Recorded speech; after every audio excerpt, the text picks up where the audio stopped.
Hay una sensación anatómica muy particular y la verdad es que es bastante desesperante, que ocurre muy a menudo a eso de las 3 de la madrugada. Uf, sí, la típica. Es ese momento exacto en el que, bueno, el cuerpo físico está completamente quieto, estás tapada hasta el cuello, supuestamente descansando en la cama, pero el cerebro ha decidido correr una maratón a un ritmo enloquecedor. Totalmente, a un ritmo que no tiene sentido. Exacto. La mente empieza a repasar, no sé, una conversación incómoda que tuvo lugar hace 5 años, luego salta a anticipar una reunión de trabajo que ni siquiera está programada todavía, y terminas enredada en una sensación de angustia difusa. Como un nudo en el pecho, ¿verdad? Eso es, un nudo que no tiene un origen claro. Y lo más frustrante de todo es que, a ver, cuanto más intenta uno frenar esa maquinaria, más rápido giran los engranajes. Ya. Es como pisar el acelerador en punto muerto. Al cual. Y claro, el resultado al día siguiente es un agotamiento muy peculiar. Es casi fantasma porque, a ver, no se ha movido ni un solo músculo durante la noche, pero el cansancio vital es demoledor. Yo soy la primera que lo sufre a veces. Y la reacción instintiva que solemos tener ante ese agotamiento mental es tratarlo como si fuera un fallo del sistema. O sea, lo percibimos como un error en nuestra programación. Claro, como si algo estuviera roto. Exacto, una anomalía psicológica que sentimos que debemos extirpar, reparar o, bueno, en muchos casos, anestesiar lo más rápido posible para poder seguir siendo productivos al día siguiente. Sí, sí, sí. Pues llevamos unos días revisando una serie de materiales que le dan la vuelta por completo a esa concepción del fallo del sistema. Una vuelta radical, sí. Y también en una carta editorial escrita por un autor llamado Carles. Textos fascinantes, por cierto. Muy, muy reveladores. Todo este conjunto de textos pivota sobre una metodología que ellos denominan presencia biodinámica. Presencia biodinámica, exacto. Y lo que plantean es interesantísimo, porque sostienen que ese bucle nocturno de las 3 de la madrugada no es un sistema roto en absoluto, sino que es un problema de traducción biológica. Eso es. Vale, vamos a desgranar esto, porque estos textos prometen una mecánica casi anatómica para salir de esos laberintos de estrés crónico. Y lo hacen sin exigir que nos vayamos a un retiro espiritual de silencio durante un mes, ni que adoptemos dogmas súper complejos. Claro, nada de eso. Parece ser más bien un manual de instrucciones sobre cómo nuestro sistema nervioso procesa realmente la información en el día a día, ¿no? Para entender la magnitud de lo que proponen, primero hay que fijarse en cómo cartografían la experiencia humana. Las fuentes son muy claras al establecer que no operamos desde un bloque único y uniforme de conciencia. Ya, no somos una sola cosa. Exacto. En realidad, en la edad adulta, los seres humanos estamos habitados por dos formas de inteligencia completamente distintas que coexisten y que a menudo, compiten por nuestra atención. Ya, la dualidad esta que mencionan. Sí. La primera es la que los textos bautizan como la mente adquirida. Es esa voz en off constante que tenemos. La que no se calla nunca. Esa misma. Es la inteligencia narrativa, la simbólica. Se dedica a planificar, evaluar, recordar, proyectar y emitir juicios.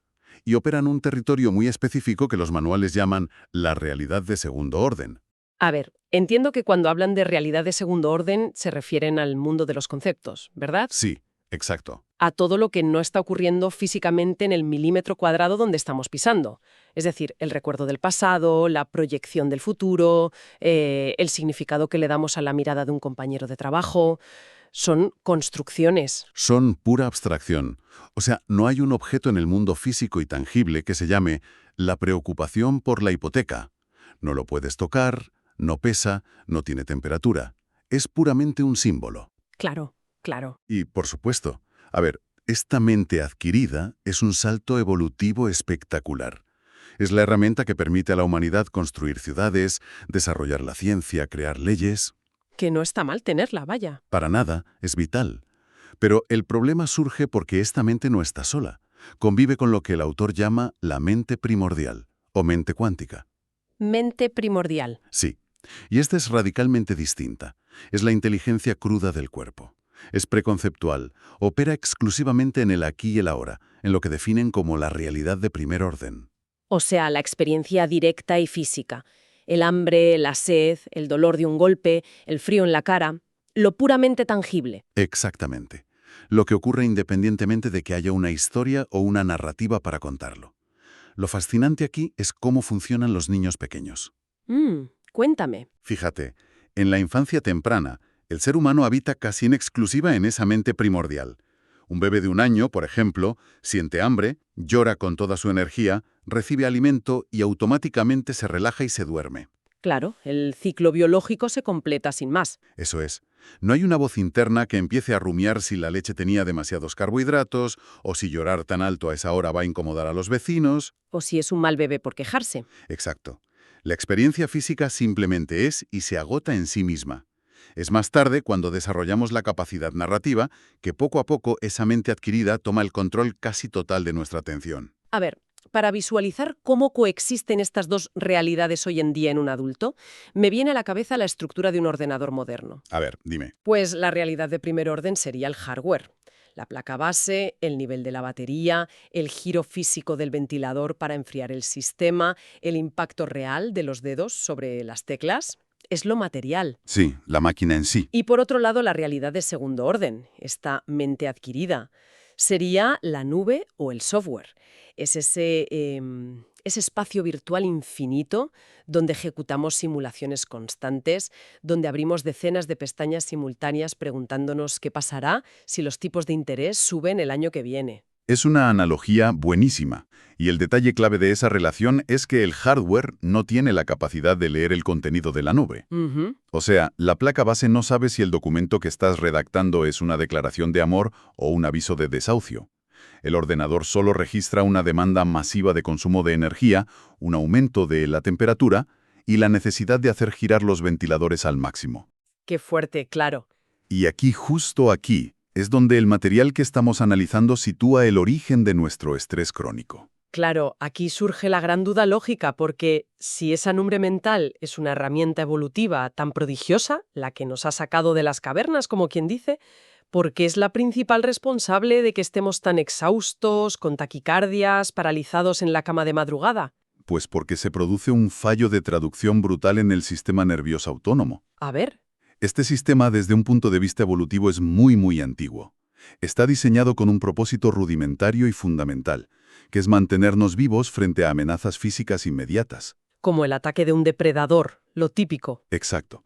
El enorme problema anatómico que tenemos es que este sistema primitivo no sabe distinguir entre las dos realidades. No diferencia entre el primer orden y el segundo orden. ¡Wow! Para la biología humana, imaginar intensamente un peligro en la nube es indistinguible de tener el peligro físicamente en la habitación.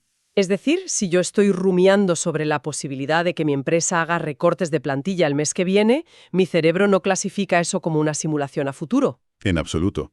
La amígdala cerebral, que actúa como nuestro detector central de amenazas, capta ese relato amenazante de la mente narrativa y activa la alarma general, sin filtros. Madre mía. Inmediatamente, el sistema nervioso simpático toma el control y desencadena una cascada química real.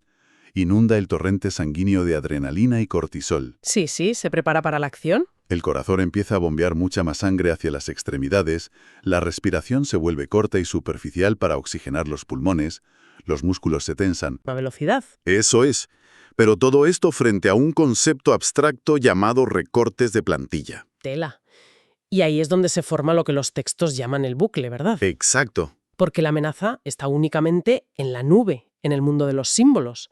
Y claro, como no hay un león de carne y hueso contra el que pelear, ni hay un lugar físico hacia donde huir de un concepto laboral, pues toda esa inmensa cantidad de energía biológica movilizada no encuentra un objeto tangible sobre el cual descargarse. Se queda atascada en el organismo.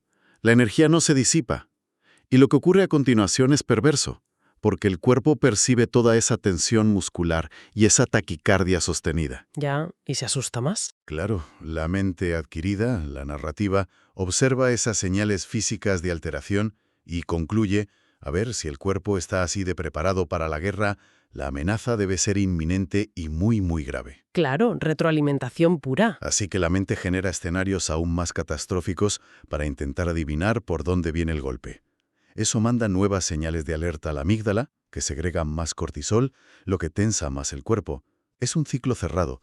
La simulación alimenta a la biología y la biología alterada confirma la simulación. Vale, voy a hacer de abogado del diablo un momento, porque nuestra intuición natural ante esto va en otra dirección. A ver, dispara. Si admitimos que el problema lo origina la mente adquirida, con sus proyecciones y sus análisis obsesivos, la lógica más básica nos empuja a usar esa misma inteligencia para desmontar el lío, o sea, buscar la causa raíz. Ya, entiendo por dónde vas. Yo soy la primera que, cuando me atrapo en una ansiedad difusa, intento hacer listas mentales, analizar de dónde viene el miedo, buscar patrones en mi infancia o devorar libros sobre psicología conductual para entender exactamente por qué me siento así.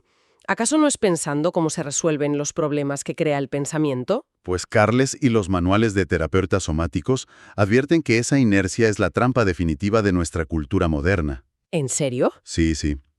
Introducen un concepto central para la presencia biodinámica, que es la paradoja del laberinto.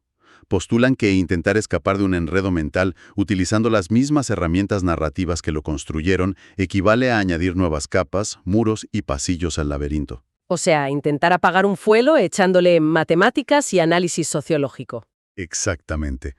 El texto menciona explícitamente cómo nos vemos arrastrados a buscar literal una terapia, 2 terapias, 4 espiritualidades, mucha meditación, muchos gurús o técnicas intelectuales. Todo para entender el por qué. Pero en demasiadas ocasiones ese exceso de análisis nos deja más atrapados, porque seguimos operando en el segundo orden. Al intentar descifrar el porqué intelectual de la ansiedad, seguimos alimentando a la mente simbólica.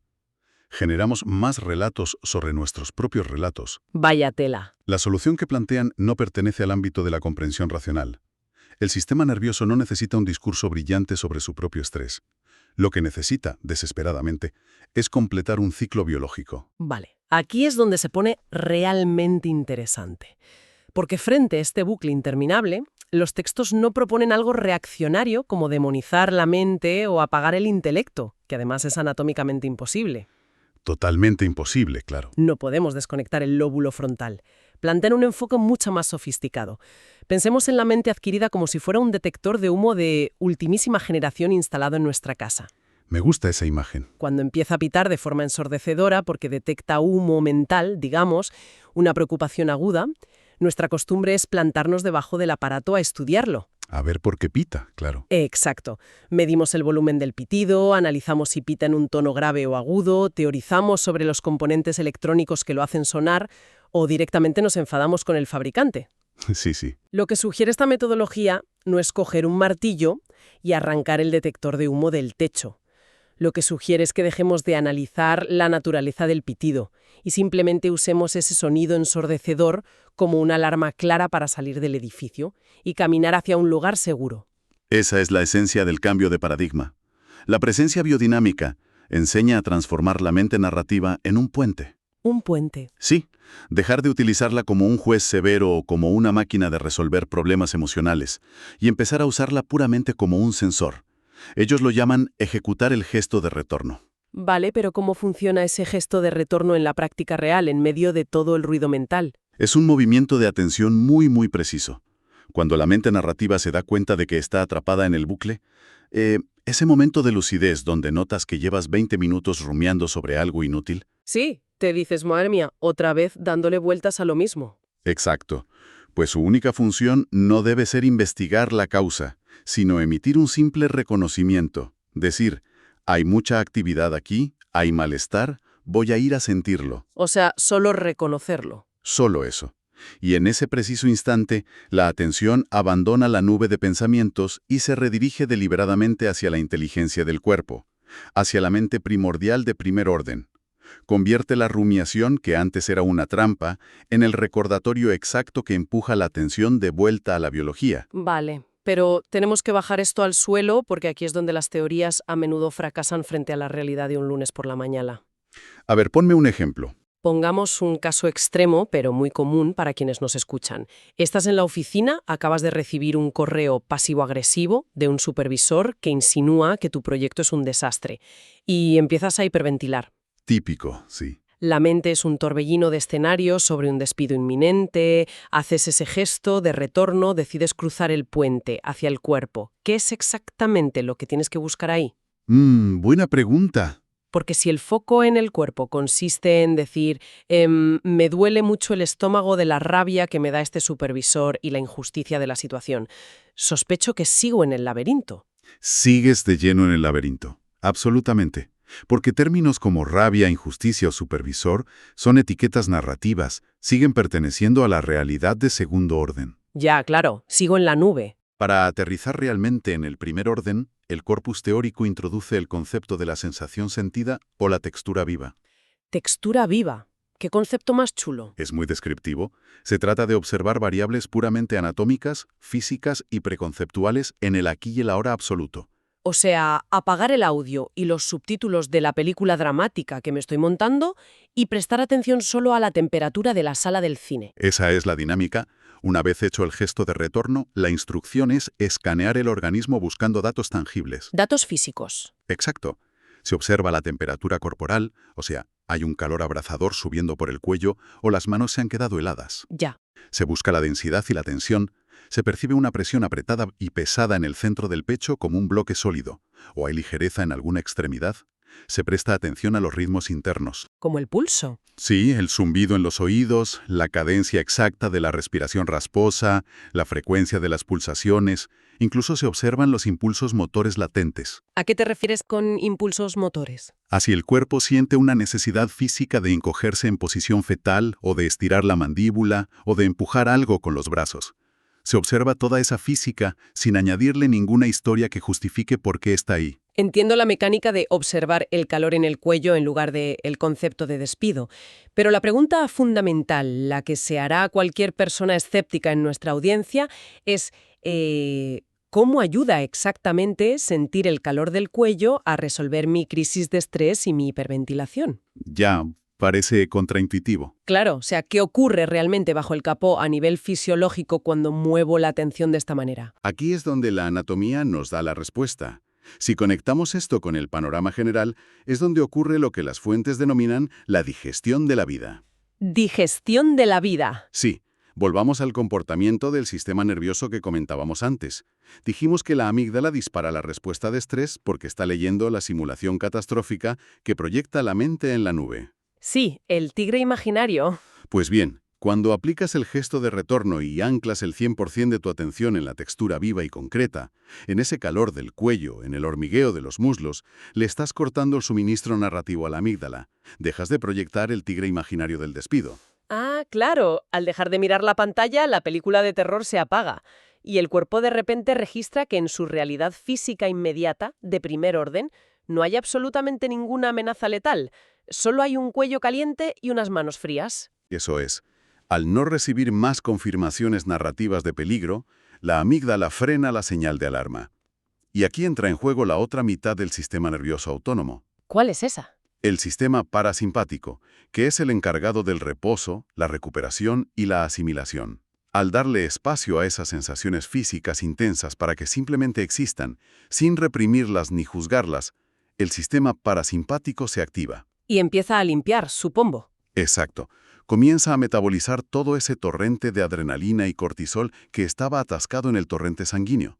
Lo va barriendo de forma natural. O sea que la energía estancada que formaba el bucle, la que me mantenía hiperventilando, por fin encuentra una vía de resolución. Se completa el ciclo natural de la biología, el de carga y descarga. En el mundo animal esto es evidente. Sí, se ve clarísimo. Un mamífero sufre un pico de estrés enorme huyendo de un depredador. Esa es la carga. Si consigue escapar, no se queda rumiando sobre por qué el depredador le eligió a él en lugar de a otro. Ya te digo. Simplemente tiembla intensamente, se sacude durante unos minutos para quemar y descargar físicamente sus químicos del estrés y vuelve a pastar con el pulso normal. El ciclo se cierra. ¡Qué envidia!, ¿no? Ya, los humanos acumulamos la carga bioquímica de cientos de microestreses diarios, pero rara vez permitimos la descarga física, porque secuestramos el proceso intentando resolver la sensación a través de la lógica mental. Claro, nos enredamos en la nube. Y hay un apunte verdaderamente crucial que recogen los manuales en este sentido. La enfermedad física a menudo no es más que una señal desesperada que emite la biología. Ocurre cuando esa energía y esos químicos llevan años estancados, sin encontrar una vía de resolución a través del cuerpo, forzando a la estructura física a colapsar. Claro, si no digerimos los impactos de la vida a nivel de sensaciones corporales puras, el organismo, por pura necesidad de supervivencia, acaba rompiendo el cristal de emergencia y manifestando síntomas severos. Nos obliga a mirar la realidad de primer orden a la fuerza. Obligándonos, exacto. Es una explicación fascinante que desmitifica por completo el bienestar. O sea, lo que propone la presencia biodinámica no requiere años de reestructuración cognitiva exhaustiva para encontrar la paz. No en absoluto. Exige algo más humilde, pero muy poderoso, que es adoptar el hábito sistemático del retorno. Aprender a danzar fluidamente. Usar la mente, de segundo orden, los símbolos, para planificar nuestra agenda semanal o resolver problemas logísticos, pero saber cruzar el puente de vuelta hacia la experiencia directa del cuerpo para digerir la intensidad emocional que genera vivir en sociedad. Y fíjate, al conectar esta dinámica anatómica con el mundo actual, surge una pregunta ineludible que sobrevuela todos estos textos. Esto plantea una pregunta importante. A ver. Si la biología humana metaboliza y digiere el estrés cognitivo utilizando exactamente las mismas vías fisiológicas que usa para recuperarse de un esfuerzo físico intenso, la perspectiva sobre nuestro estilo de vida cambia drásticamente. Totalmente. ¿No es muy probable que la epidemia generalizada de agotamiento crónico que sufre la sociedad contemporánea no provenga en absoluto del esfuerzo físico, sino de una total incapacidad anatómica para digerir la monstruosa avalancha de símbolos abstractos, alertas constantes, noticias globales y narrativas complejas que consumimos compulsivamente cada hora del día? Es una reflexión apabullante, la verdad. Nos estamos ahogando biológicamente en un océano de abstracciones que nuestros cuerpos no tienen el tiempo ni el espacio físico para metabolizar. ¿Es que es eso? Estamos exhaustos de correr ultramaratones en la nube mientras nuestra musculatura se marchita estática en una silla. Ojalá quienes se sumergen en estos temas, en esta exploración a fondo con nosotros, puedan llevarse la imagen del detector de humo en el bolsillo durante esta semana. Sería lo ideal, sí. La próxima vez que la maquinaria mental empiece a pitar frenéticamente a las 3 de la madrugada, proyectando laberintos y escenarios catastróficos, el gran desafío es no intentar desmontar el aparato ni ponerse a discutir con la alarma. Simplemente usar el puente. Exacto. Se trata simplemente de reconocer ese ruido, usarlo como un puente interno y aterrizar toda la atención en el peso tangible de las sábanas, en el roce del aire al respirar o en la tensión palpable de la mandíbula. Dejar que la biología haga su trabajo, básicamente. Dejar que la biología, que lleva millones de años perfeccionándose, haga el trabajo de cerrar el ciclo. Hasta la próxima a toda nuestra audiencia.